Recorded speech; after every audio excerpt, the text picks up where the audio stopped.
ఎందుకు? వాడికి నా మీద విరోధం ఎందుకు? పగమ్మా. పగ? వాడిని బ్రతికుండగా సమాధి చేసావు కదమ్మా. నేను కాదు, జేజమ్మ చేసింది. నువ్వే జేజమ్మవి కదమ్మా. నేనా? మా అరుంధదమ్మవి నువ్వే కదమ్మా. తెలుగు తక్కువగా మాట్లాడద్దు చంద్రమా. నన్ను పిచ్చిదానిగా చేయకండి. నేను జేజమ్మని కాదు, కాదు, కాదు. నువ్వు జేజమ్మవు కాకపోతే నీ మీద అడిగే కక్ష ఎందుకు? ఎందుకు? అదే ఎందుకు? నువ్వే జేజమ్మవి కాబట్టి. కాదు, అబద్ధం. జేజమ్మ చెప్పు. నేను జేజమ్మని కాదంటే వినిపించుకోరే.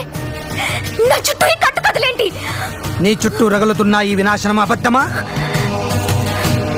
నిన్ను వాడు నాశనం చేస్తాననడం అబద్ధమా? నిన్ను హింస పెట్టడానికే వాడు సమాధి బద్దలు కొట్టుకు రావడం అబద్ధమా? అప్పుడు నువ్వే జేజమ్మ అన్నది కూడా నిజం.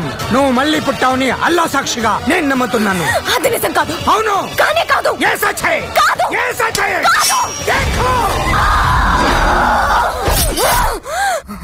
మాట నిలుపు కొట్టివమ్మా జేజమ్మ, మళ్ళీ జన్మ ఎత్తినావమ్మా.